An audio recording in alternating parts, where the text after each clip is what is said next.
The problem with Nealon Green and is that he's never going to get any better. He's been in the league, so he's at his peak right now, and his peak isn't good enough. Call them the Breakfast Club. They've been Rider fans for longer than they can remember. What are they signing? What are they doing? Where is Roy Shivers? Where's Danny Barrett? They huddle over bacon and eggs once a week. The conversation always turns to football and their favorite team. It's a general frustration, and by the way, I'm sure there's answers to those questions. It's just that the general. That's exactly right. Yes. What is going on? And that brings me back when I said, what do we need, to make our team better? And we haven't seen anything. We get no information about what they're doing to fill those spots. 6 receivers for Saskatchewan. Crandall fires. It's intercepted. It's frustration which has been building since last November, when the Roughriders were eliminated in the Eastern semifinal. Since then, no significant player signings, no trades, no major news out of Taylor Field whatsoever. Nothing to appease the Rider Priders. It hasn't been as noisy as most people would like it to be, but it's been very productive. Productive in what way? Fans want to know. Other CFL clubs have been filling out their rosters with free agent talent. Once the Simpsons and the Tuckers and all those guys signed where they were going, the markers really shut down. So what became a hot commodity then was our own guys. And when that happened, the Riders lost their kicker, Paul McCallum, their most productive receiver, Elijah Thurman, and their special teams leader, Walter Spencer. Was it the situation is better there? Was it more money? Why did they go? And why are we losing players like that rather than being able to re-sign them?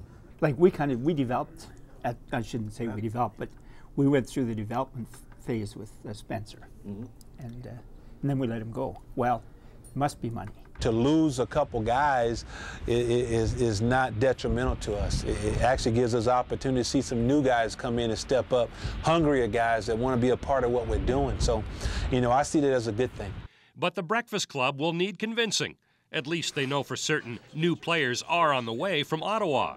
What players do they have that, other than Kerry Joseph, that could help us? After all the CFL teams have picked over the remains of the Renegades, how many will actually benefit the Roughriders? Too many questions, not enough answers. What was our problem last year? Was it receivers or was it the quarterback? Good question. Or was it I think it's a little bit of both. You raised a good point, because I've often wondered with our offense. I think our offense is really better than they showed, and I blame that on our offensive coordinator. See your eyes. Good. So far, Tommy Condell is blameless. He's the Riders' new offensive coordinator, a job that perhaps comes with the most pressure, next to Danny Barrett's. My wife just had a baby. I watched her give birth. That's pressure. To me, this is football. I know football. I'm not worried about that. Work your feet. Get up as fast as we can. It'll be Condell's task to put together an offensive plan that produces points, something last year's team couldn't do. I'm not the person that goes and gets the groceries. The powers that be go get the groceries, and I make the meal. For the last 16 years, the meal has left this group unsatisfied. But is it really to the point where you can say that we can get beyond a certain point to get a home game? We haven't had a home game now since '88. Are we going to get one with the people that we have? Should we make changes? The same questions were asked by the board of directors at the end of last season. It decided to retain general manager Roy Shivers for the final year of his contract. But then what?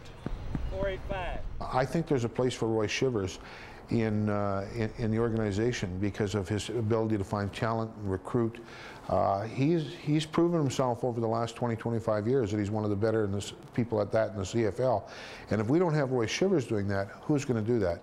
For the Breakfast Club, the good thing about being a Riders fan, there's always something to talk about. It's the same old, same old. We're going to be, if we're here next year like this, we're going to be saying, this is what we need to do. And I'm wondering if anything will be done. I'm wondering if, the season hasn't started yet, so we have a fair amount of optimism anyway. Well, yeah, but I still... Time will tell, training camp will tell, and right now, what the heck? It's been great weather this month anyway, eh? Time, I got to get out of here. You got to go. Oh, geez. I've had enough of this.